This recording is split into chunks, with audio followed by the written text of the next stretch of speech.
Guys நம்ம இங்கே இப்போ எங்கே வந்திருக்கோம்னா எங்கள் ஊரில் one of the famous salon.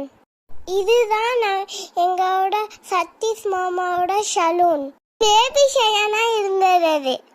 இப்போ வரைக்கும் நான் இங்கே தான் ஹேர் கட் பண்ணுவேன். இங்கே குட்டீஸ் மட்டும் இல்லை, எல்லா ஏஜுக்கும் சூப்பராக ஹேர் ஸ்டைல் பண்ணுவேன். நம்ம இந்த ஹேர் ஸ்டைல் தான் பண்ணு சொல்லவே தேவையில்ல. நம்ம ஃபேஸை பார்த்து என்ன ஹேர் ஸ்டைல் சூட் ஆகுமோ அந்த ஹேர் ஸ்டைலாக பண்ணி விட்டுருவோம். உங்களுக்கும் ஹேர் ஸ்டைல் பண்ணணுமா? இருக்க லொக்கேஷனுக்கு வாங்க. மறக்காம லைக் பண்ணுங்க, ஷேர் பண்ணுங்க, சப்ஸ்கிரைப் பண்ணுங்க, உங்க ஃப்ரெண்ட்ஸுக்கும் ஷேர் பண்ணுங்க. அல்லையே அல்லையே காட்டுல மழையே அல்லல்லே அல்ல செதற பதற